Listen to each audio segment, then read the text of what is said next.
Hi, this is Lisa, and you are listening to I Love That Movie. This podcast is for movie lovers. It's not an unbiased opinion, it's not a straightforward review, it's just a couple people talking about a movie that they love. The format is each week I have a guest, and that guest and I discuss a movie that they love, something they're obsessed with, something they connect with. We'll talk about the plot, the director, and the actors, but we'll also talk about the personal connection my guest has with that movie. So if that sounds like something you want to listen to, keep listening.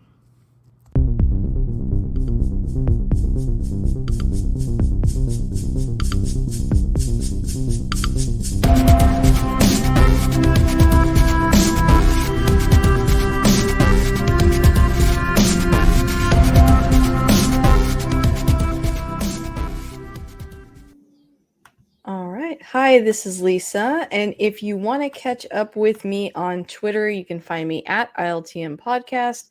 I'm also on Instagram at I Love That Movie Podcast, and we have a Patreon. The show is always free, but if you want to support us on there, you can. That's at patreon.com/I Love That Movie. And if you like what you hear today, please do rate the show. It does help new listeners find us. And I want to take a moment to thank our top patrons, and they are Philip Barker, Michael Cross, and Josh Johnson. Thank you guys so much for keeping the lights on. I have a returning guest today. I have Chris. Say hi, Chris. Hello. It is so good to be back. Thank you, Lisa. How are you? Doing very well. Yes, the last time I had you on, we were talking about the movie Chef. Yes, we did. Yes, which is a great film. But if people haven't heard that episode before, would you mind introducing yourself a little bit? Sure.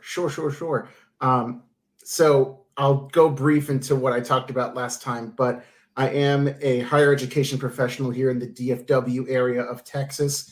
Outside of that, I am a freelance actor, musician, voice coach. We talked heavily about voice dialect last time. If you want to keep that conversation going, it's going to come up with this movie foreshadowing. Nice. And since the last time, I've become a dad. So, congratulations! Thank you. That's going to factor in absolutely. That's going to factor in a lot to why I chose the movie I chose. But yeah, my twin boys just turned 17 months today. So as of this recording. Twins! So, wow, that's a huge life change. I mean, it's already a life change to become a dad, but 2 children. Yep. Wow. Absolutely. And I wouldn't honestly have it any other way. They are awesome, and they make me so happy every single day. And they are definitely inspiration for the movie that I chose today. But it's so good to be back. I haven't done all that much since we last spoke, other than, be a dad and keep 2 tiny humans alive for as long as possible. So that's about the best I got for it. So I'm just ready to jump in.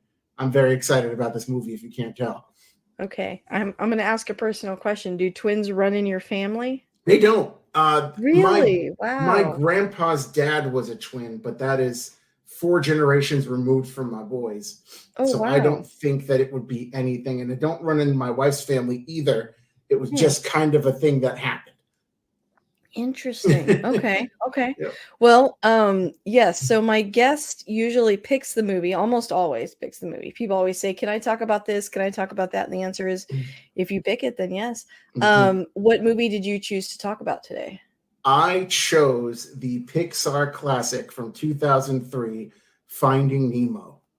Oh, nice. Yeah, I'm surprised we haven't talked about this one before. I am so surprised too. I thought for sure that it would have come up on your show, but I did a search through all of your back catalog, and I was like, this is open. I can do this one.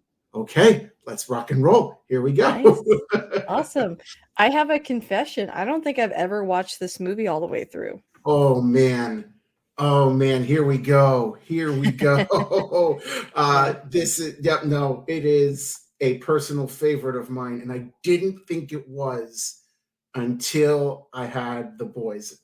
So it's definitely become a big part of our lives, and I can get into more detail on it, but I did just want to introduce the topic on the movie. I know it's incredibly popular. I'm honestly a little shocked that you haven't seen it, but this will be a very interesting spin on the conversation if you haven't seen it all the way through.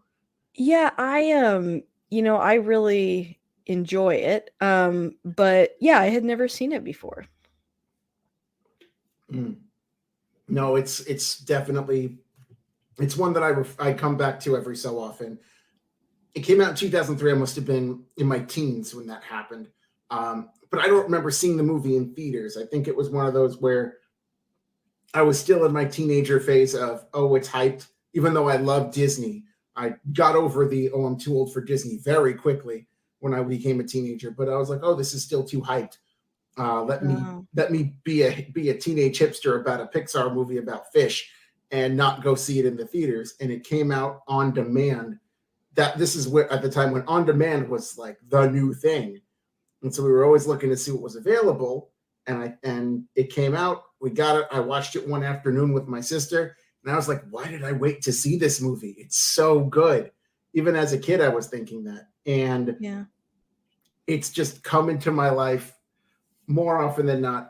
I was asked by a coworker to name my Pixar Mount Rushmore. When I first came up with it, this movie was not on that list. It is not Oh, my really? favorite Pixar movie. My favorite Huh. Pixar movie is Monsters Inc. I love that movie. That's Oh, another that's a great sentimental film. favorite.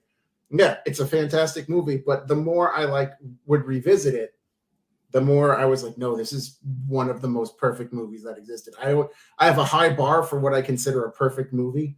This clears that bar for Oh, me. wow. Nice. What are the other Pixar movies on Mount Rushmore besides Monsters Inc.? Well, the original plan was, well, the three movies that are kind of standard are Monsters Inc., Up, and Coco. Oh, I very good. love all of those movies for very Very good different films. reasons, but they're all fantastic.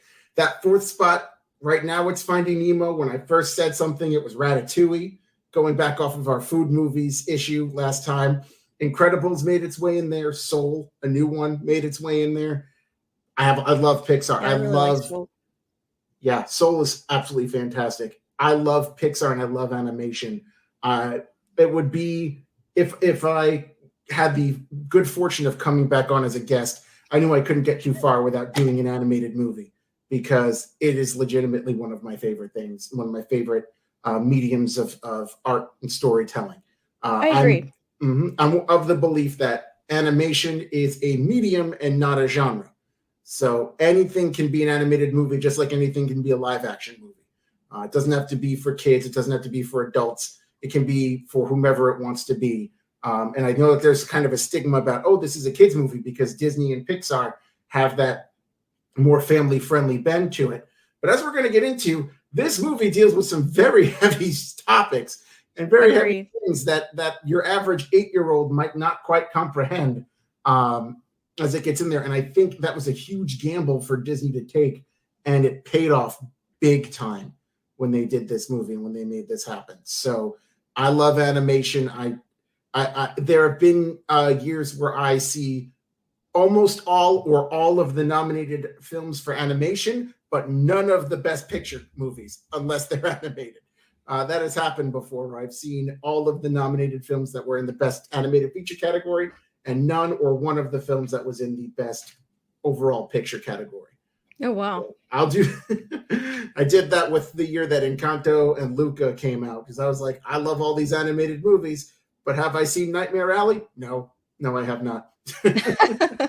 Well, it's funny you say that because Nightmare Alley was done by Guillermo del Toro, and he Mhm. recently famously said that, you know, animated films should be treated, like you said, as a cinema and not just as something for children. Exactly. So I think he would agree with you. Although I was listening to him the other day in an interview when he was talking about Pinocchio. He Mhm. was sort of critiquing some things about Pixar, and I love Pixar, but I think he was a little bit right in Mhm. that, you know, his style of animation is a little bit more subtle in terms of expression, which I think is because of the audience too, like Sure. for a lot of his movies. But anyway, just an interesting segue that he also does animated films. So No, no, and I just kind of saw cool. Pinocchio not too long ago too, and I thought that was fantastic as well. It was really good. I'm a Yeah. sucker for a good stop motion, and I Yeah. think that was it. I didn't feel like I was watching a stop motion movie with Not that at one. It all. felt like I Yeah. was watching a live action scene, and it Yeah. was just exactly like that. But hey, we're not talking about Pinocchio, although there are whales involved in both of these movies. True. So, but now I just animation is one of those things where I think that the more we can do a lot with it. And so I take a lot of admiration towards people who are in that world, because they can literally make anything happen and anything come to life. And we got to see that with this movie. I'm fascinated with a little bit of the behind the scenes on this movie. I know you've got your fun facts usually lined up, and I don't know if you've got anything we can segue into that right now if we want to go for it, because there's a lot of fun behind the scenes stuff about how this movie was made. Yeah, I think before we do that, I just wanted to echo what you said and Mm-hmm. add on that I am also a big fan of animation. I mean, our listeners can't see what's behind me, but you can. I've got a bunch of like anime uh art back there. Oh, But there you are. yeah. But I've always really been fascinated by animation since I was a child. I still Mm-hmm. have it to this day. I had a book about animation, Oh and wow. really, at one point in my life thought that that was going to be something I was going to pursue. Quickly decided no. I like to draw for fun, but I Mm-hmm. don't. It's very technical. It's just not for me. But I've Mm-hmm. always really respected it, and started watching animation at an early age that was a little bit more adult. And so I agree with you. I think that it's really limitless. Like you can do so many things with it. It's so artistic. It can be so Mm-hmm. beautiful. And like you said, there's all different genres. Some of it is aimed at children, like this movie was aimed at both children and adults, I think. But there's also very, adult films as well that we've covered, like on the show Perfect Blue and other movies like that that have like Mm-hmm. a more adult audience that are animated. So just wanted to say that I agree. Mm-hmm. But you're right. We should segue into talking about this movie a little more. I think before we keep going, I will say that you had your chance to watch this movie. We are going to talk about spoilers. This is not going to be spoiler free, but if you want to pause here because you haven't seen the movie and you want to watch it, if you have a Disney Plus subscription, it is on there right now. It's right Uh, there. yeah, Also, this movie's been out for 20 years. you've 20 you've years. had time. You've had Yeah, time. you've had a little bit of time, just a little Yeah, bit. yeah. So I will go ahead and read the summary, and if you're still with us, here is the summary for Finding Nemo. Marlin, played by Albert Brooks, a clownfish, is overly cautious with his son Nemo, who has a foreshortened fin, or a smaller fin. When Nemo swims too close to the surface to prove himself, he is caught by a diver, and horrified Marlin must set out to find him. A blue reef fish named Dory, played by Ellen DeGeneres, who has a really short memory, joins Marlin and complicates the encounters with sharks, jellyfish, and a host of ocean dangers. Meanwhile, Nemo plots his escape from a dentist fish tank.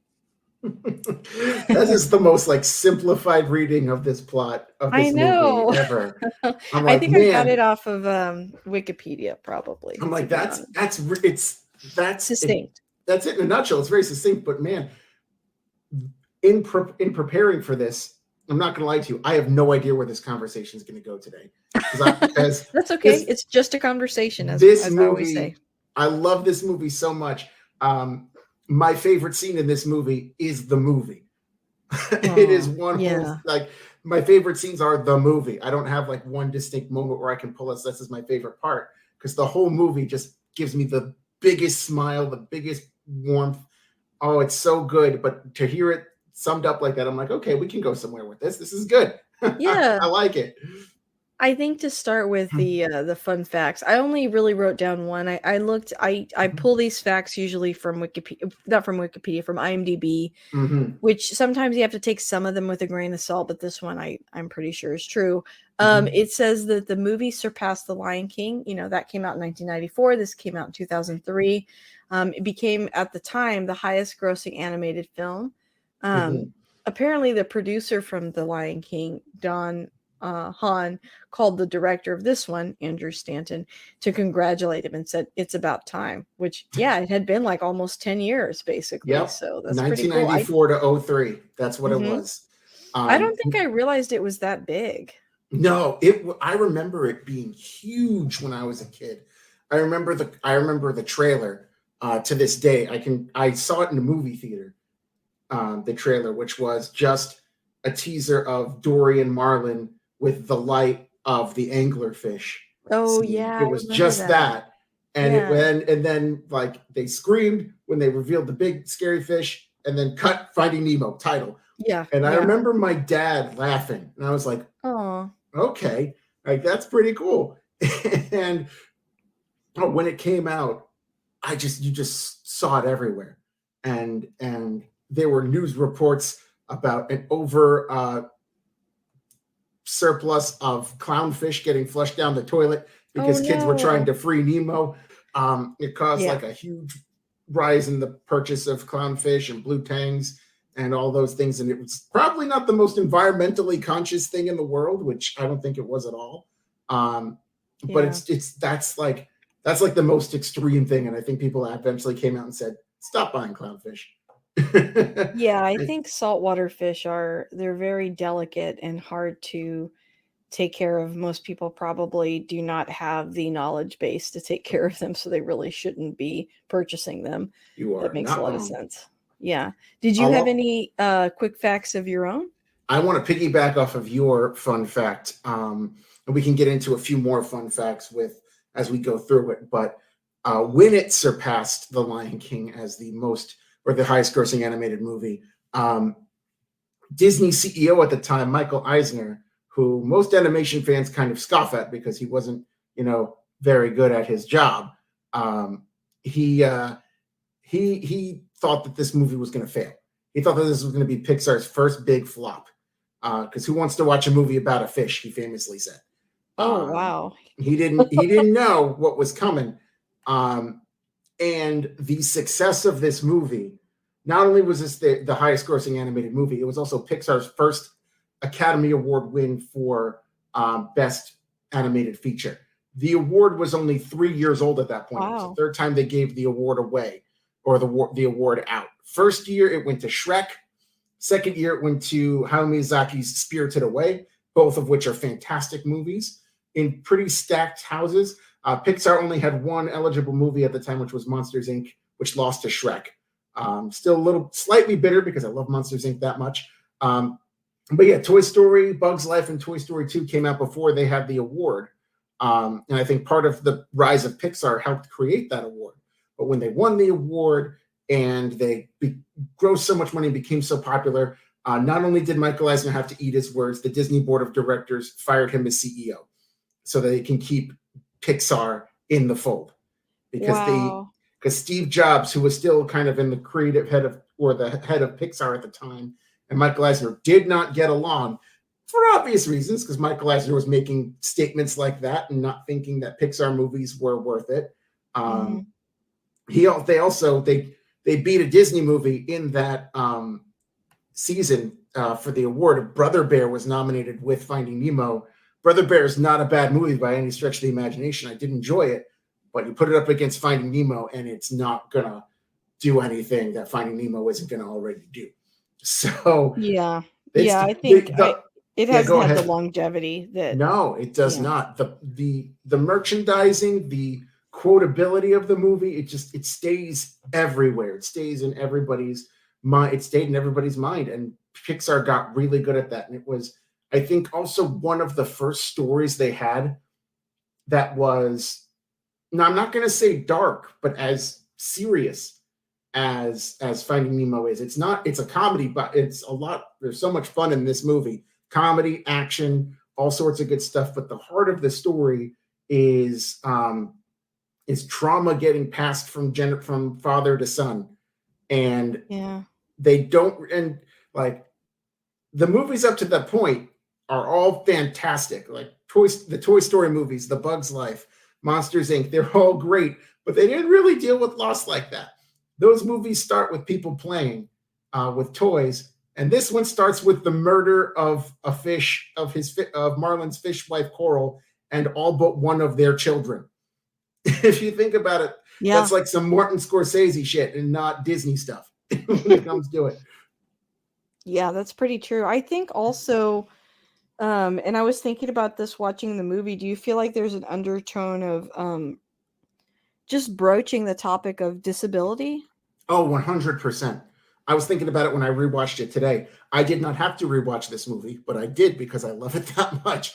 But talking about there's physical disability represented by Nemo's fin and Gil's fin too. And there's mental disability with the short-term memory loss in Dory.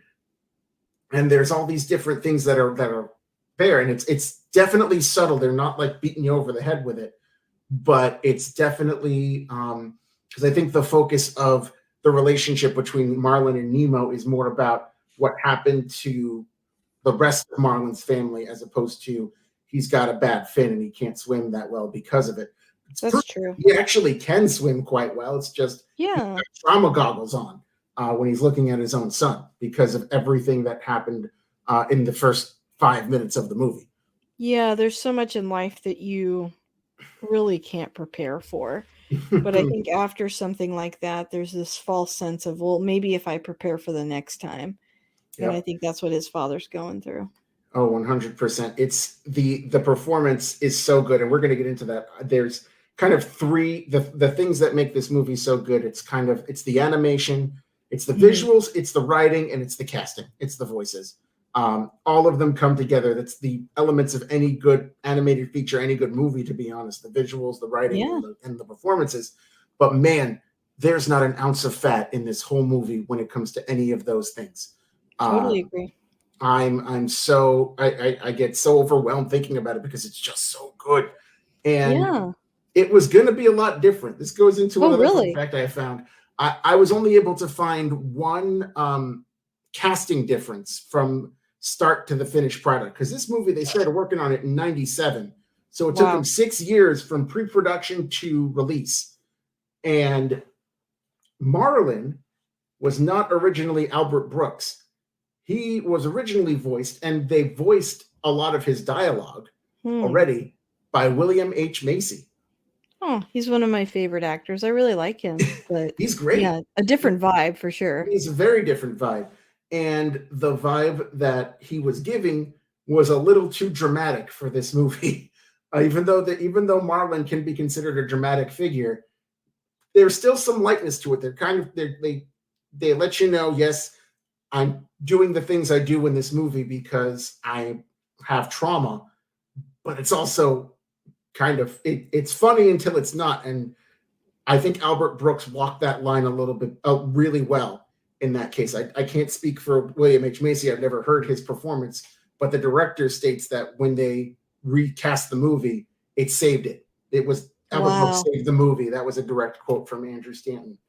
Yeah, William H. Macy is a great actor, but he's a very dramatic actor. So I do agree that there has to be a little bit of brevity in this movie because it is dealing with such heavy topics. So the characters like Dory and Marlin, it's like them having some humor and some lightness is really helpful. And when you have a character like Dory and a performance like Ellen DeGeneres gives, if you come at it from a straight dramatic point, it's not going to work with what she brings to the table. It's going to be a complete mismatch. So I'm glad that I feel bad for Macy, but if that was the right call, then that was the right call. No, I'd agree with that.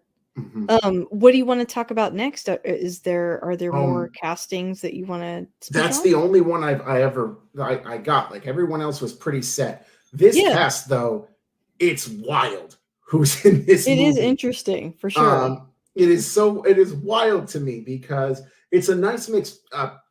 They do a really nice job in Pixar and Disney, but mostly Pixar, of combining very famous actors with some maybe less famous but more character actors.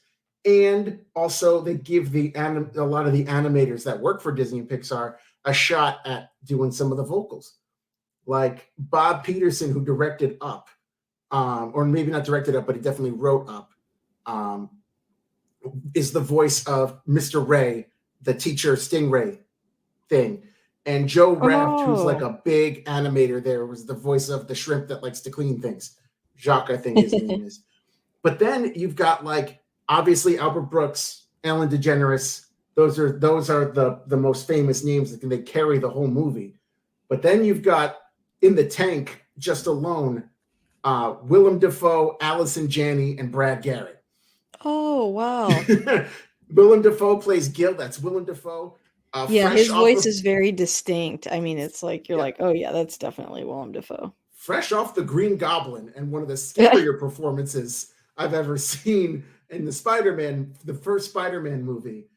Here he gives an incredibly impassioned, kind of more mentor that gets kind of a little in over his head on it. Mm-hmm. Just like so really wants to escape, but doesn't want to put Nemo in harm's way and kind of loses sight of that. And it's so good. And yeah. Allison Janney, Oscar winner Allison Janney plays a starfish. So funny. And Emmy winner Brad Garrett is the blowfish. It's just amazing. And not even that. Here's some other ones that people might not remember. The pelican Nigel is played by Jeffrey Rush, two-time Oscar winner who had already won the Best Actor. He already won an Oscar for Best Actor for the movie Shine. And he will win one for King's Speech after this, but he plays a pelican in the movie. It's ridiculous. And some of my favorite castings that I came to know about this movie, it comes from probably one of the funnier scenes right up at the start, which is the shark Fishaholics Anonymous is what I'm going to call it scene, because that was such a funny through line in the movie. Mm-hmm. I love it so much, and it's so funny. Now, I mean, as a kid, you're like, it's funny that sharks don't want to eat fish, but when you're an adult, it's like, this is AA, and it's kind of funny how they're using this in this way to do this with the sharks. First of all, I believe the shark, there are three sharks. There's the great white, there's the hammerhead, and there's the one that has the hook in his nose. And the one with the hook in his nose is Eric Bana. What? I didn't realize that. Yeah, I didn't either until I rewatched it and saw the cast list. And the one who plays Bruce, which I'll sidebar about what they did. They named that shark Bruce after the name of the shark from Jaws, because they would always call that one Bruce. Oh yeah, you're right. And that's pretty cool.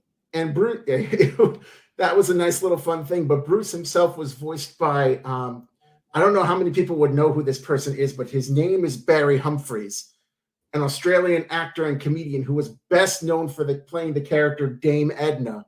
I don't know if you're at all familiar with Dame Edna. I am not. Dame Edna was this character that he created where it's kind of I would say it's a drag performance. As he would just go out there and put on this crazy makeup and just kind of do this comedy routine as Dame Edna. He's done it on Broadway. He's done it, I guess, in Australian comedy in the Australian theater as well. It's basically, I would call her like a take on like a Joan Rivers or a Phyllis Diller type, but done in like this fun drag way. And so it was so weird for me to hear. That's fascinating. I know. Everybody go look up some Dame Edna stuff when you're done listening to this podcast, because it's pretty cool. And he uses kind of a high-pitched voice, obviously to get the effect of playing a female. And so when I heard him going, hello, I was like, oh, that's not, that person is the same person as Dame Edna, the shark? Okay, good times.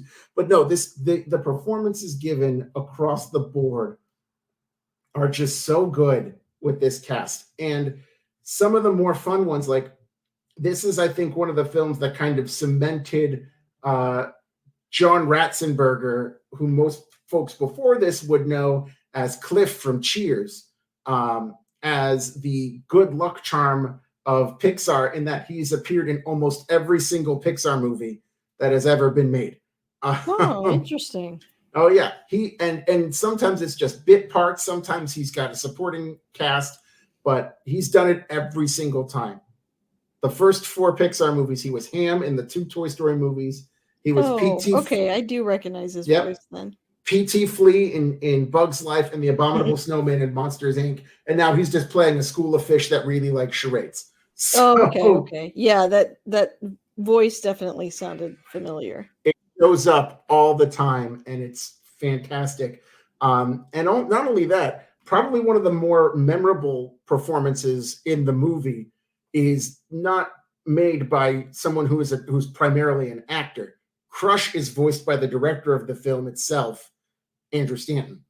I don't know how many people know that coming out of it. They might think it's a famous person or Oh, someone who's more known as an actor or a voice actor. But yeah. no, the director stepped in, did the vocals, and they were so good. I think he probably did them as what happens a lot of time that I've learned is that people will come in and do scratch vocals, like just to lay it down so the Yeah. animators have something to go off of until they cast it for someone else. Sometimes the scratch vocals are so good that they just say, "You're the voice now, and we're going to re-record it for realsies." And I guess that's what happened with Andrew Stanton. He laid down this surfer dude to make Crush, and it's so popular. There's that ride at Disney that I keep seeing at TikTok all the time about Turtle Talk with Crush, where it's a live performer doing that. Oh, yeah. And like it's definitely one of the highlights of the movie is his performance, and he's not even like known for being a voice actor. I don't know if he's done anything outside of playing Crush, to be completely honest. So it's crazy to me how sometimes this stuff works out. Yeah, absolutely. Well, what do you want to talk about next? Do you want to talk about some of your favorite scenes? I know you said the whole movie's your favorite, but are there some standout scenes? There are definitely some standout scenes, and it all kind of revolves around kind of the second part of what I wanted to talk about, which was the writing of this movie. Okay. Like I said, there's not an ounce of fat on this movie from a writing standpoint. Everything that is introduced, everything makes perfect sense as to where it is and what it's doing. But this movie is probably one of the more endlessly and effortlessly quotable movies that exists. And I'm not just talking animation. I am talking full on everything, full on any film that has ever come out. You can say a quote and people will immediately know that it's Finding Nemo. And it's every scene. Every scene there's something that to come out with. Pretty much almost every scene, I would say. Obviously the heavy hitters are just keep swimming, fish are friends, not food.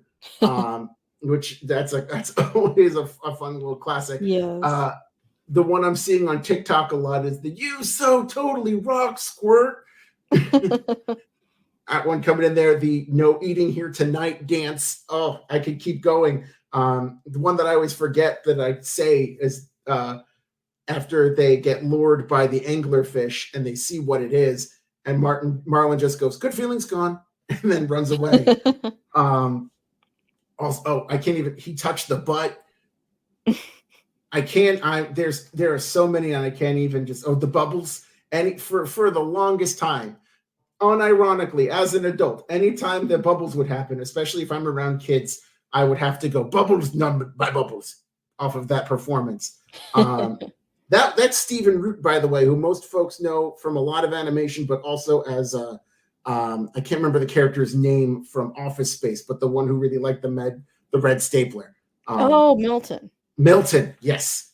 And so yeah, more amazing performances. This movie's kind of followed me through the writing when it came to it. Because the things that they say in this movie are phrases that I've either been called or as a nickname, or nicknames that I've given my kids as a result. I'll tell 3 very quick stories. My last name is Italian and therefore very hard to pronounce by people who don't know. So when I first got to college in North Carolina, people did not quite know how to pronounce my name. Yeah. And so it turned into them saying the first letter of my name, which is D, and then coughing as a way to say, "Hey, it's Christopher." And once that happened, it morphed into Daruhaha, which is nowhere close to what my name is. But one of my best friends from college started anytime I would show up would be like, "Hey, Daruhaha. Oh, wait a minute. Shark bait Daruhaha. And he would use that little thing from the shark bait hoo-ha-ha from Finding Nemo to call me. And so he just called me Shark Bait for pretty much the duration of college. And after that, That's I'll always be funny. Shark Bait to him.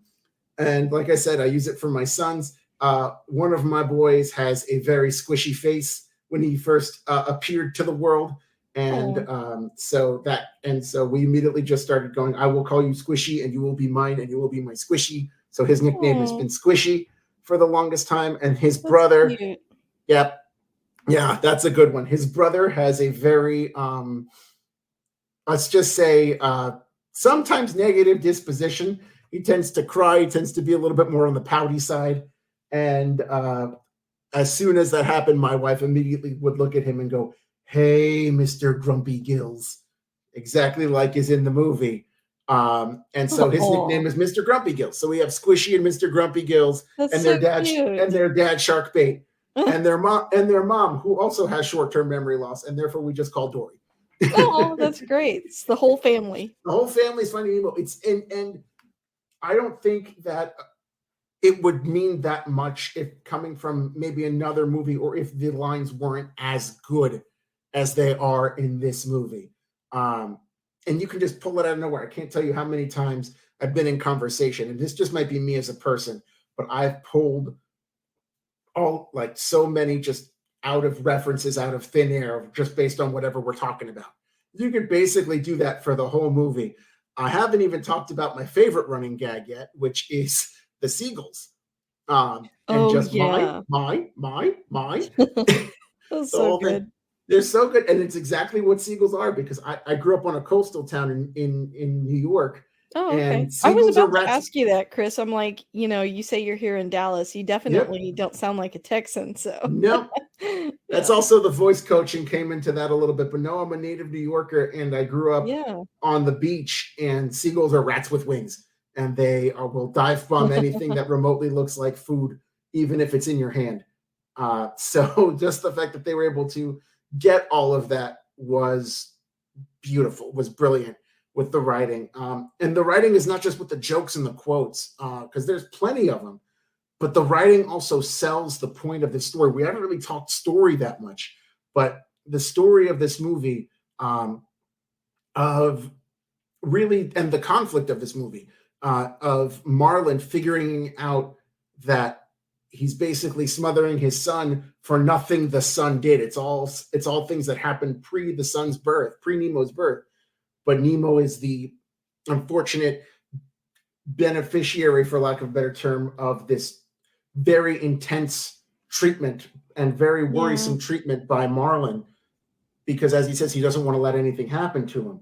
Sure. I think in his, 100%. If you get your dream house with your dream wife and your dream kids, and it's all crushed by a stray barracuda, there's going to be some, and it's a very real thing. You can absolutely relate to it, and you can absolutely relate to. And there's definitely part of it where he is traveling this whole ocean and becomes kind of a folk hero in the ocean because of everything that he's gone through to get to Nemo.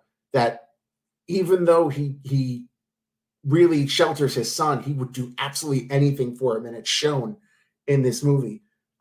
Dealing with sharks and almost getting blown up in a minefield, and fighting an anglerfish, and dealing with the jellyfish in that scene, and almost getting eaten by a whale, and then everything with the seagulls and the pelican. And he goes through all of this stuff just to make sure that his son's okay, because he doesn't want to lose that last piece of his family. And I think by realizing what he can lose by being so sheltering, that's the kind of the theme of the movie. Adventures are going to happen, and it's not going to jeopardize anything that you have with your son or with any member of your family. It's the line that always gets me, and I didn't think about this until I became a parent, is when they're in the whale, and he says exasperatedly that he promised not to let anything happen to Nemo. And Dory just kind of looks at him funny and goes, "Well, that's not really good." And the line that I love is, if you never let anything happen to him, then nothing is going to happen to him. Not so much Yeah. fun for little Harpo, which another great running gag that she just can't get his name right. And it's usually Yeah. a Marx brother that she'll call him, which I Oh, think I didn't even notice that. Chico, Groucho, Harpo, they all come up somewhere in there. It's not. Wow. I didn't even notice that. Yep. She throws a Fabio in there. She throws Elmo in there. I'm pretty sure half of that was made up by Ellen DeGeneres, who I know had a lot of improvisational leeway in her performance. I would also say too, like you mentioned, she says then nothing will ever happen to him. But there's also like a part of me that thinks, that's true, and also he can't actually prevent bad things from happening to him. And like Mm-hmm. we can't prevent bad things from happening to us. So it's like, living in this limbo of waiting for something bad to happen. It's so unhealthy because there's Mm-hmm. really nothing you can do anyway. So it's like you might as well enjoy your life.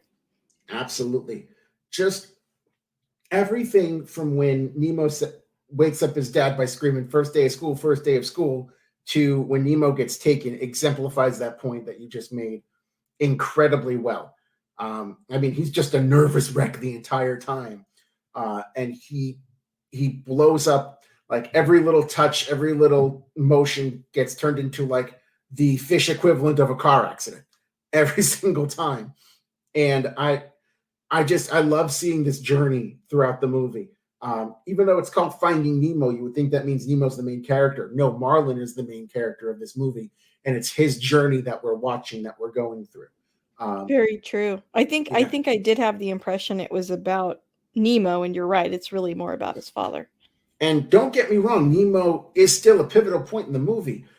He's definitely, I would say, the deuteragonist of this movie, if Marlin is the protagonist, because we are following his journey of getting captured and being with the tank gang in the dentist's office.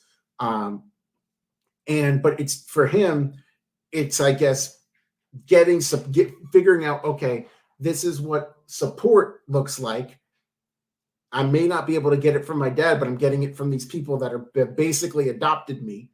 And now when I do meet my dad and get to my dad again, I can show him that I am capable. And unbeknownst to Nemo, he's going to be more receptive to it based on everything he's gone through. So these two stories coming together, and with that great climax of Dory getting swallowed up in the fishing net, and Nemo's like, I know how to solve this problem. And Marlin's like, I believe you, go solve this problem.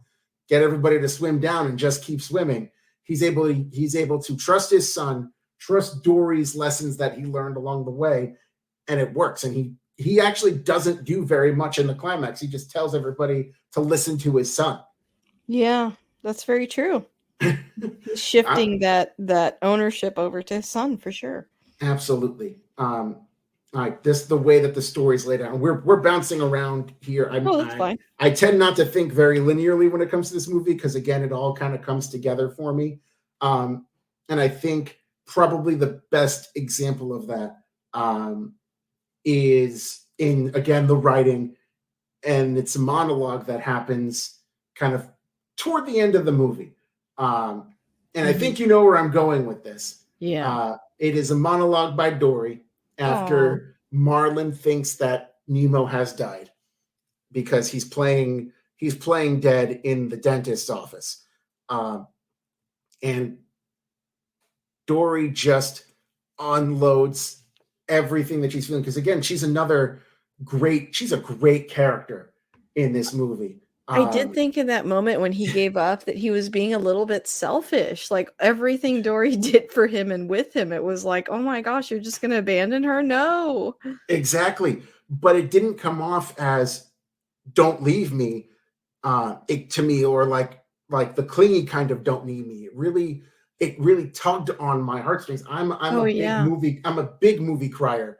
I go way back with this. And every time I listen to this monologue and she gets to, I look at you and I'm home. And it's not even like a romantic thing. It's just, no, they're just you are someone who brings out the best in me. And I know that if you leave, I'm going to go back to just the way I was. And I can't go back to that, because of everything that we've been through together. Yeah. And it's a beautiful moment of her sticking up for herself. And the tragedy of the moment is that Marlon is just too depressed to get there, to hear it. Mm-hmm. There's definitely a universe where he'd want to help, and he realizes that he can't, like, he has to treat her like an actual friend and not like a burden after the jellyfish thing, when he ignores her advice and she almost gets killed because of it. And so, but just like, that his ultimate goal is his son, no matter what. Like, that's the one family he's got in the world. Yeah, and I was gonna say, I think she highlights kind of a problem for him. He's, I mean, obviously, a father loves his son, and that there's nothing wrong with that. But I do think that he made his world a little too small. Like, his son can't be all the things for him that he needs. Like, Dory is someone that he needs in his life. He needs other people in his life, not just his son, because then his son is carrying the burden of all his feelings in a way. And so, yeah, it's a lot healthier for him to have a friend. But I thought that scene was so dark too, because, like, is it just me, or was he like, okay, I'm leaving now to, like, die? Like, he was going to go into that area where the fish were being fished, and he was okay with that. I was like, wow, that's dark. That is a very dark interpretation. I Okay, never got. maybe I misunderstood. I was like, he's going that direction and all the fish are being snatched up. I'm like, is he committing suicide? I was like very confused. Wow. See, I never put two and two together that he knew that was a fishing ground. If he did, okay, hopefully not. Maybe I misinterpreted. I hope I did. That's a really interesting interpretation. And you mentioned it being very dark. Also, it's lit so darkly. Like, most of this movie is in a lot of color and a lot of light, even the ocean. But this is kind of a dark area of the ocean. And this, for lack of a better term, this breakup happens. And like, not just a breakup, but like, they are shattered, emotionally shattered, the two of them, because his son's dead. He needs to leave because he can't go on with this, he did everything for nothing. And they're both feeling that way. That's another thing that I love about this. They're both feeling like they did everything for nothing, but it's coming out in two different ways. Very true. It's like, I did everything for nothing to save my son. It's for nothing. Now, what do I do? And it's, I did everything to help you and became friends, and I became better by helping you. Now, please help me. Yeah. And it's true. Beautiful. Another fun fact, Ellen DeGeneres, they used the first take on that one for that scene. And really? Wow. She thought she messed up because she started crying through the take. Oh, it must have touched some memory or something. It must have. Like, when that happened, I think people loved Dory because of how much the performance of Ellen DeGeneres gets in there. Like, you can tell that she's kind of improvising a whole bunch of stuff too, which just makes me happy. And she's got this lovely blend of the comedy, and then I think because she's such a comic figure and she's so positive, when she does turn and have that heartbreaking moment, it hits you so much harder. And I think that's why people relate to her so much. Because I love the idea of, like, this short-term person who, when gathering around a whole bunch of turtles to tell the story, they're like, oh, you got to tell the story. It's going to be good. I can feel it. It's like, you lived this story, but you don't remember. Yeah. It's the best. It's absolutely the best. And although there are no Oscars for voice performances, which I think needs to be remedied yesterday, the Annie Awards, which focus on all animation, do have a voice performance category. And Miss DeGeneres did take home the Annie Award for outstanding vocal performance in a film. Oh, good. Yeah, it's almost like, I don't know. I almost was like, it almost doesn't sound like her. Like, it's definitely like, I think Ellen, the way we've seen her on screen the most in, her show, and like her original sitcom show too. It's like she's kind of playing herself, but this is truly like a performance, and it's really good. It's an amazing performance, and it's there's so many things that are subtle about it because you don't expect it, because she is over the top, and she's supposed to be, because this character needs to be a little bit wacky to balance out Marlin's seriousness and also bring out the fun-loving clownfish, for lack of a better term, in him. So there is that sense of it. Yeah. But there's when I watched the movie today to prepare, I remember just being really struck by one moment. The best kind of movies for me are the ones that you see something new every time you watch it, even if you can recite it by heart, like I can almost do with this movie. Yeah. The scene where they're interacting with the school of fish, the charade fish, and they're being unhelpful because Marlin is being rude to them, and he starts going away, and Dory's trying to bring him back, and Marlin says something, I'm going to paraphrase here, is like, there's this whole ocean of people and nobody's helping me. No, I'm doing this by myself. Nobody's here to help me. And then Dory just goes, well, I'm helping you. And she doesn't say, the best part is she doesn't say it with malice. Yeah, she that's says it true. with a smile on her face. It's like, well, I'm helping you. Like she doesn't see like, oh, it's not, she doesn't see it as a put down on her. She says, oh, did you forget something? I do this all the time. I forget. You might have forgotten that I'm helping you, so I'm here to remind you. That's true. She has a good attitude. I love the attitude, and I love just what they're able to do with it. Like immediately before this scene, before that moment, she's jammering on about P. Sherman, 42 Wallaby Way, Sydney, and will not shut up about it because she remembered something. And it's hilarious when she's just going into that. Mm-hmm. And man, I don't know. I could say so much about the story and everything. Like these performances are just all so good. I haven't even talked too much about the tank gang because those people are hilarious. I love everything that happens in the tank. The whole and all these like little references and jokes of like Mount Wanahakalugi or don't clean, Jacques, stop cleaning, I am ashamed, and like all these other various things. They're not on screen for that long, but they're so memorable in what they're doing. And basically they've been there long enough that they can be dentists if they weren't fish. I like that. I like the thing with the what was she, his niece? Yes, right? Darla. Yeah. Darla. Oh gosh. We all know a kid that's too rough on animals, and we pray for those animals. Like that's very relatable. Yeah, we're teaching our kids to be gentle with our cats. They're just now getting it. So that's good. That's good that you're doing that, because I always feel, I think back when I was a kid, and I mean, you just don't know. You need somebody to tell you. Absolutely. And Darla kind of is a fun little moment here because it's very easy to make Darla the villain of this movie, which I don't think there is a human villain in this movie. Nobody gets vanquished. Nobody gets any sort of comeuppance, really, that would be considered a villain.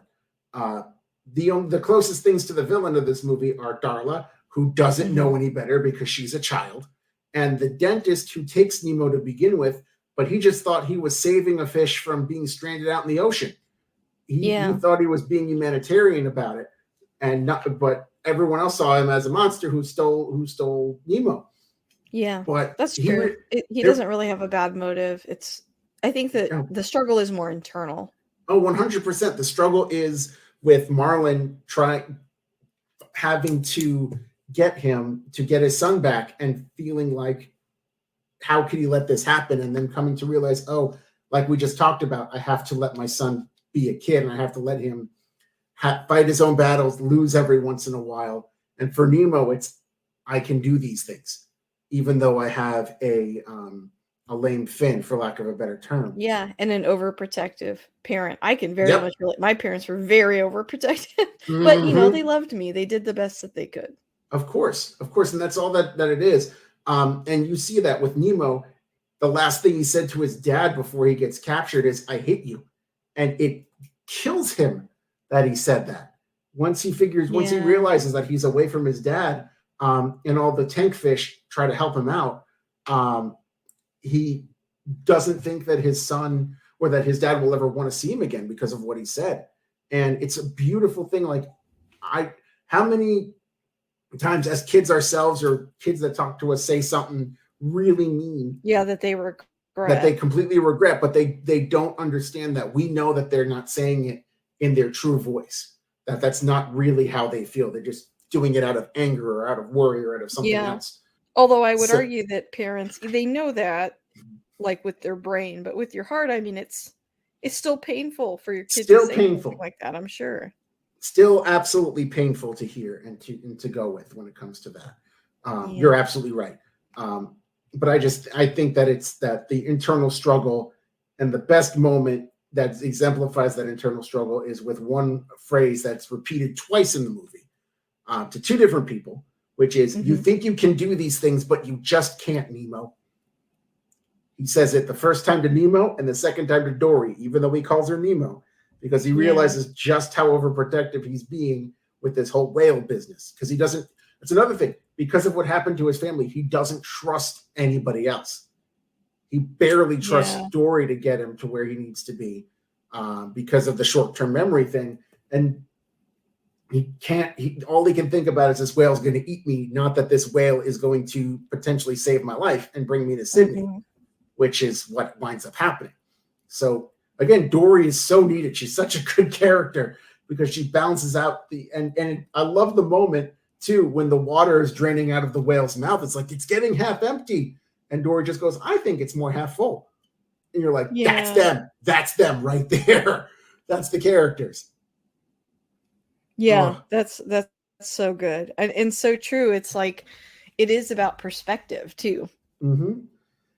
You know what else is I think pretty cool about this? I want to go back to what you were talking about with disability awareness, Mhm. because something that I kind of noticed, with this, the only person who seems to be making a big deal out of the disability is Marlon. Um, Yes, if you think with about his it. son and with Dory. And with Dory, that she doesn't remember things very well. Or he has to constantly explain. He has a lame fin, and I think that's and that means he doesn't swim very good, and that means, um, so like that gives such a bad taste on Nemo's mouth. And the cool Yeah. thing is that I think is very cool, and part of I think what you're talking about with the disability feature, there are two kind of sets of moments Mhm. that normalize having a disability for Nemo. One, it's meeting Gil, and he Mhm. repeats his father's bad words, or his father's words of, "I'm not a good swimmer because I have this fin." And Gil just goes, "Never stop me," showing off his fin. Mhm. It's like, oh, there's a guy who's surviving that's like me. Maybe I Yeah. can do that too. And the other moment that I never noticed before, because I thought it was just a funny little thing, is when he's meeting the kids at the beginning of the movie, Oh, and yeah. his dad is like, "You have a lame fin. You're not that good of a swimmer," because he wants to go play with the squid baby, the seahorse baby, and the fish baby. Um, and they just go, they just immediately are like, "Let me tell you something about myself that I consider a disability so that you know that you're not alone in this." Yeah. And I didn't think about that. It's funny because it's the little squid being like, "This tentacle is shorter than all my other tentacles," or the seahorse that's H2O intolerant, which is hilarious. That's cute. Or just the other one goes, "I'm Tad, I'm obnoxious." And Yeah, it's just, you know that that kid's been told that before. oh, absolutely. Absolutely. But it's cool to see like these kids don't care. They just Yeah, want to they're have not a being friend. cruel or bullying him, and I think it's, I think for his dad, it's almost like he feels so helpless and powerless that Hmm. that's why it's almost like he sees disabilities more than the other characters in the movie do. Absolutely. I think because, like, again, there's probably some part of him that feels like it's his fault that this happened to his family, that the barracuda basically ate Yeah. everybody. Um, and I think that because of that feeling, he has to just be this as overprotective as we've said that he's been. Yeah. And there's so much going to it, and it goes to show, and I love that they do this. No one actually bullies Nemo throughout this movie. That's true. Very easy to do a kids movie and feature other kids and have a mean kid. but no one actually bullies Nemo. They That's true. all they all are immediately take to him. The teacher loves him. The other kids in the class love him. They the only conflict comes from the dad, and it's Yep. then and when the dad finally says, "I trust you to save my friend and all of these other fish," that's a really beautiful moment. The swim down, and I remember there's so many great moments of like feeling real good throughout this movie, and that's probably the biggest like fist pump in the air moment when they free the fish. Absolutely. It's so good. I don't know how to segue into this next bit, but I have to Mhm. talk about the visuals of this movie and the Oh, animation style itself. absolutely. We have to. I'm not. You mentioned that this could be a career path for you, and I think that that's incredible, or it could have been at one point in your life. I can't draw worth a shit. Let me just say Yeah, that. my drawings aren't great, but I found it like magical and Mm-hmm. interesting and all that. But when I saw how much work was involved, I mean, man, I'm very impressed with what people can do, but I realized it was not for me Oh, pretty early sure. on.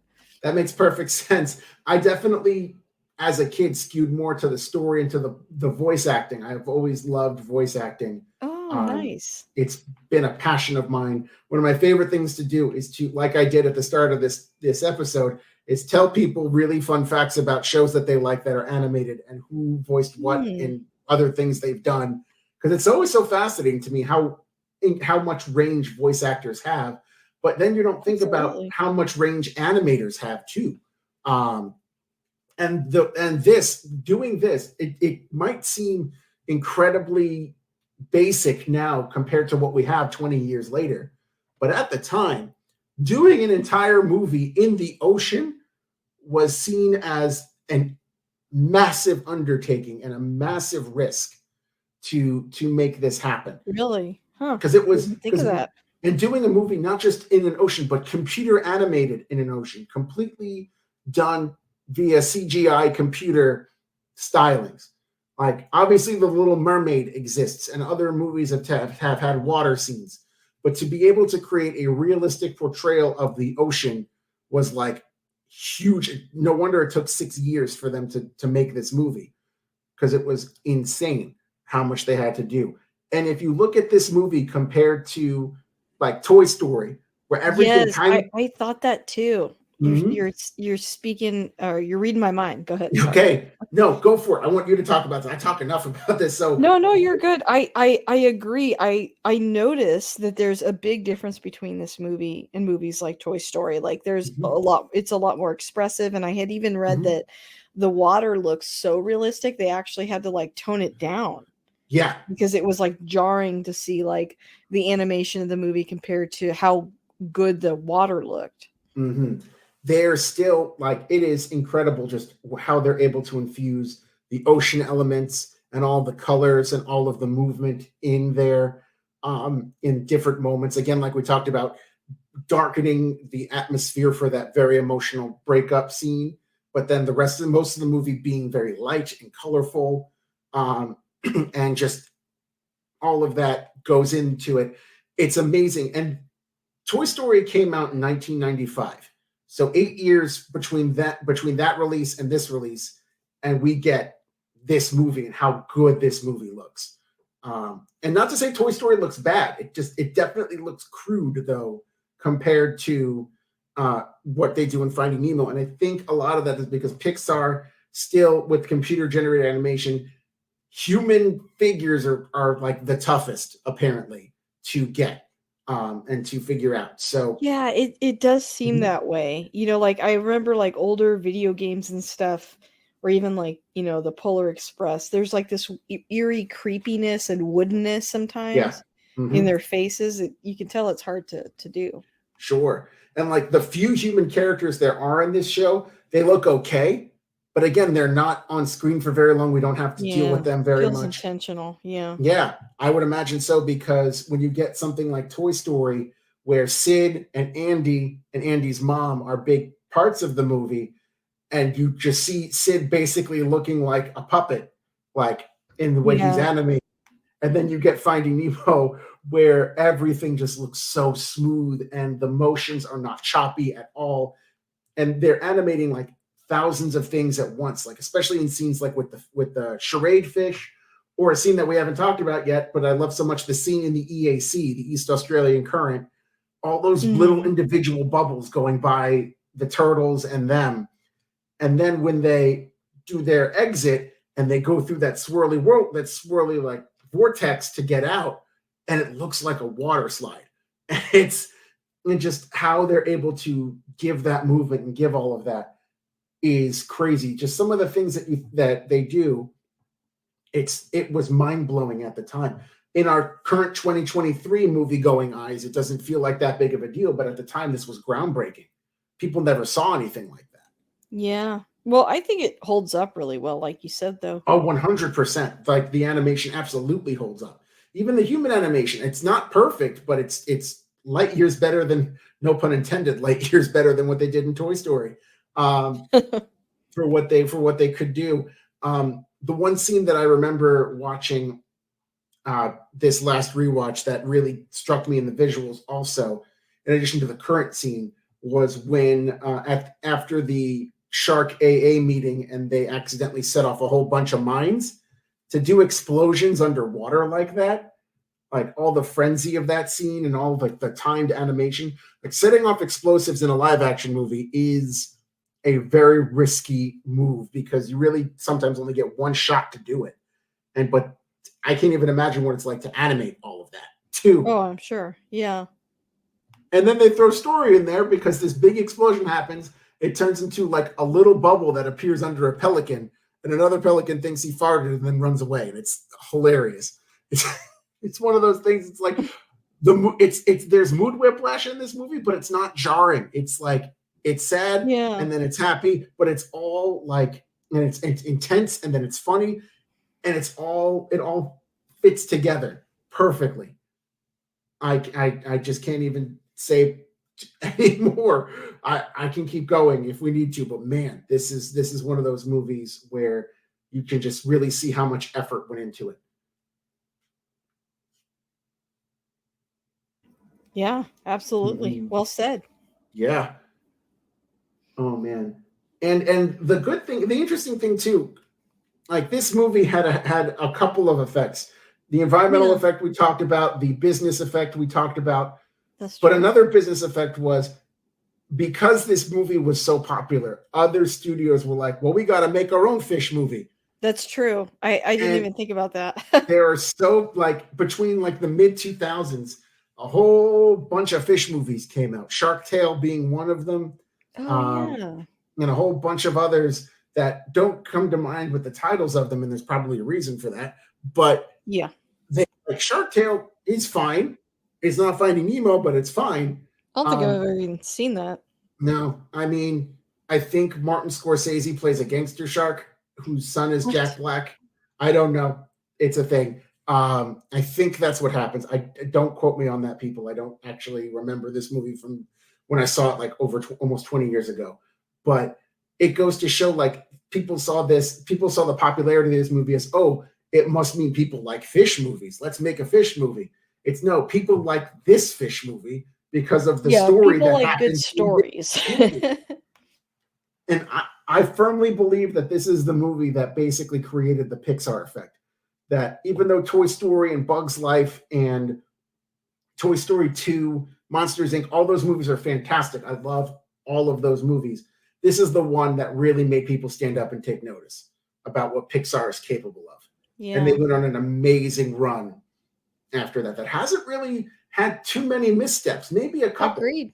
But not too many. Not too many. In their, 26 movies that they've made? Gosh, is there really that many? That's amazing. There is that many, something like that. You'd think that there's more, but there are only 26 at the moment, but there's quite a few. And this movie kind of kicked that all off, because again, it was critically acclaimed, it was audience acclaimed, it won a whole mess of awards. It was nominated for a lot more awards than most animated movies got at the time. Wow. Because until the animated until the animated feature Oscar was presented, Mm-hmm.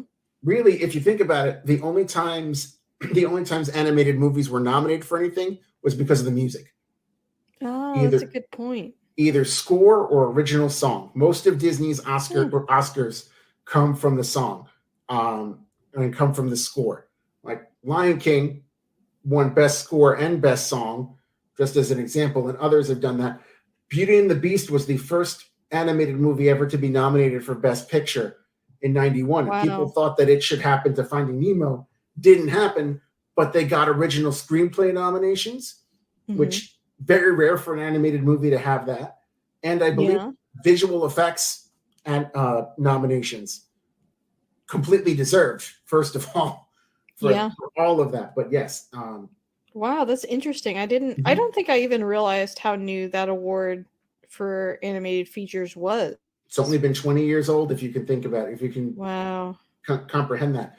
Because at the time, I mean, animated movies were a thing, and the animated short Oscar has been around since like the Oscars were created, because animated Okay. shorts have been a part of movies for this whole time.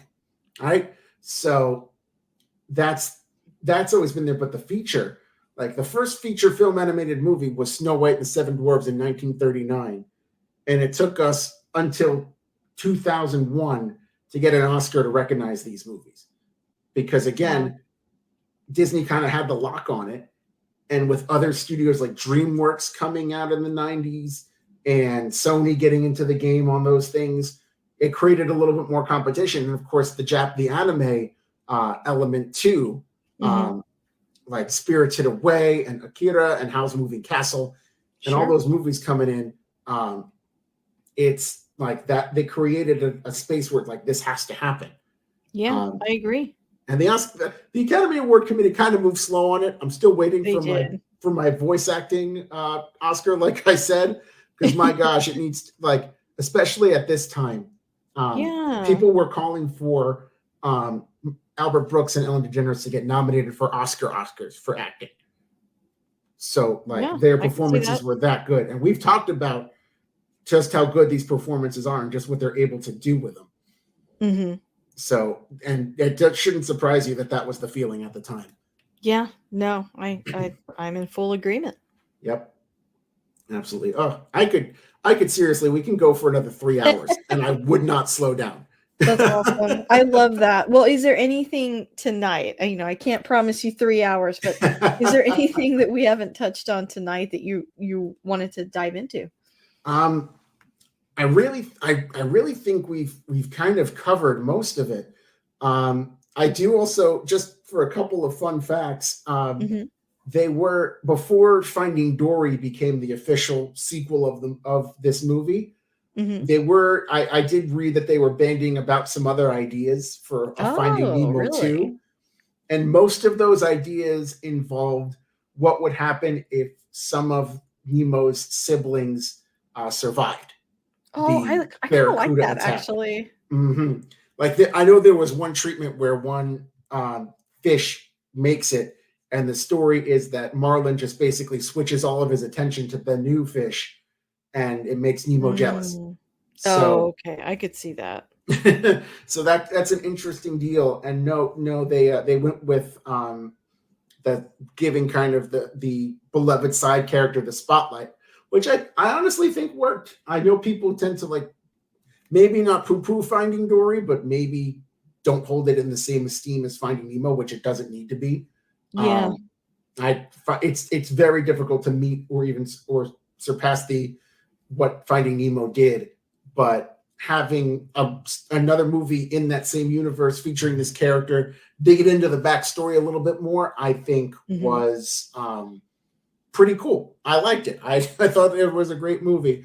I Um, haven't seen it, so that's interesting. it's But quite good. It dives into kind of where Dory came from, kind of a find my family story at the heart of it. oh, that's nice. A lot of great characters in that one too. Ed O'Neill from Modern Family plays an angry octopus, and it's fantastic.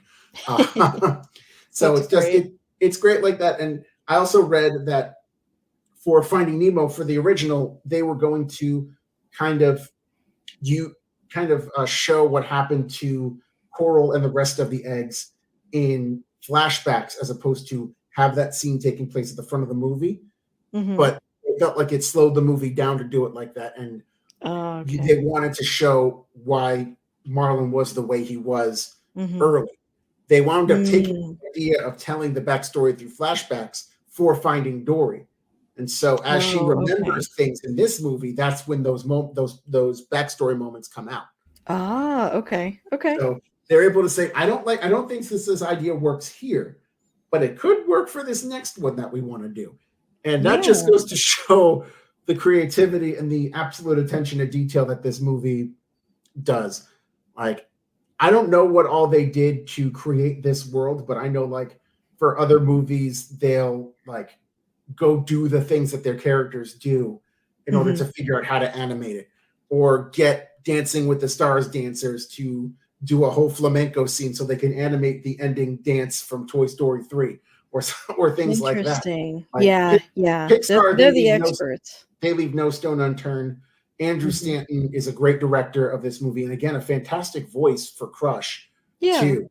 Um, and so, yeah, it's just there's so much that works in this movie, and not many people had faith in it, which I find baffling looking in my 2023 eyes. But Yeah. if you think about it, I mean, no one has attempted to do a movie like that before.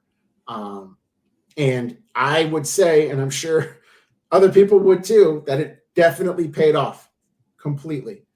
Absolutely. Yeah, well said. Um, well, I guess that brings me to my last couple of questions for you. Yes. Number one, if you had to summarize it in like a sentence, what keeps you coming back to this film? What keeps me coming back to it is how effortlessly and with such great passion they can tell this story. It's a very difficult story to tell when you think about all the elements. Even though it was laid out very succinctly in your opening description, Mm-hmm. it's a very, very difficult story to balance all of these elements. I was Uh, reading like the mhm, plot in Wikipedia, just like reading through it, and it's so mhm. hard to follow. Yes. You have to see it just because so much is happening and like Mhm. is so well told and visually, There are it's definitely, interesting. yeah, there are definitely points where it could be two different movies. It could be Marlin's Race, and that's all we focus on, or it could be Hmm. Nemo and the dentist's office, that's all we focus on. But they weave these two things together and show these characters growing at the same time. Yeah. And here's the thing we didn't talk about: when they finally reach the destination, Nemo has discovered a way to get to free himself by playing dead, but Marlin doesn't know that that's what's happening. Right. And it's just this incredible miscommunication that kind of amplifies or exemplifies all the miscommunications that have happened in the movie Hmm. between Marlin and Nemo to set up our plot. But Yeah. man, does that one hit even harder because it's no one's fault that Yeah, that happened. that's so true. That's a good point. But Um, that stuff like that, it's thinking about the things that they do in this movie and all of these little things that I catch every time I watch it that keep me coming back, and the performances, and just knowing that this movie has touched my life in a way with all of the like little stories and things. Like, most of my children's toys when they were like newborn were Finding Nemo themed. oh, that's so cute. They're gonna love that as they get older, knowing all Yep, that backstory that you have with the absolutely. movie. That's so great. We've had them. I would say that we've shown them the movie, but they are not old enough to comprehend what a movie is at this point. So we definitely have had the movie on while they were in the room, and they are fascinated. One last one last story that I just thought of. Disney Oh, go Plus ahead. has something called Dory's Reef Cam, Oh, where yeah. it's basically like one of those like digital fireplaces that you can just leave on, but they Uh-huh. do that for aquariums now. Like, you can Oh, just leave nice. on an aquarium, and they do it for Finding Nemo characters that just kind of, it's silent. They just kind of show up, swim around, leave, goes on a loop for like 3 hours. And before we discovered some of like the more educational tools, like Miss Rachel, who, if you don't know about her, she's like the Sesame Street of this new generation on YouTube. I would put on that reef cam when my boys were crying, and they would immediately stop crying and stare in wonder Oh, at the scenes. that's And nice. it's just so cool to see them just like gravitate and like have that sense of wonder at such a young age. So I know that's longer than a sentence, but that's That's what okay. keeps me coming back to this movie How do you every time. oh, no, well said. How do you Mhm, pitch this movie to someone that may not have, I guess rewind back in time and like mhm, let's say you're telling me to watch this movie before I mhm. saw it. What would you say? I'm glad you framed it like that, because my pitch, just my general pitch for this movie, is it's Finding Nemo. What's wrong with you? That would be how I talk That, about this that's movie. fair. I had But at plenty the of time to time, watch it. I don't know what is wrong with me, I but you're know, but absolutely right. That's and too not funny. you yourself, Lisa, but just No, I you in know. general to No, anybody. there's many movies I feel that way about, so it just goes to show your passion for it. I understand. Absolutely. But if I were to put myself back in 2003 when this movie first happened, and I think even then I would have said something like, it's a Disney movie, so that means it's going to be good. It's Pixar, and you remember you like Toy Story, so you'll like this one. Yeah. And it's a race across the ocean, so there's going to be some action in here. Mhm. It's going to have everything you want. And just like I've had a lot of trouble organizing my thoughts throughout this podcast, I would Oh, probably no. just say you have to watch this movie. Yeah. That It's a might be the only classic, pitch. Say what? It's a classic. It's a classic. It absolutely is. It stands the test of time. It absolutely holds up on every level that we talked about: the performances, the animation, the writing, the casting. Everything is evergreen with this movie, and I'm so glad that people like love it as much as they do. I'm so glad that no one that you've had as a past guest loved it enough to talk about it, so I can talk about it. Yeah, of course. But yes, so it's kind of a short pitch in that regard, but man, Mhm. you just got to see this movie. Yeah, I agree. Well, Chris, thank you so much for coming back on. It Of was course. truly a pleasure. Thank you for picking this movie. It was so fun to watch. I'm I so hope you glad. I'm come so back glad soon. we've corrected things for you, Lisa, that you finally have seen this movie all the way through. Ah, Yes. Thank you, thank you. No, you're but for very real, welcome. thank you so much for coming on and hope to have you back soon. Absolutely. It's a pleasure.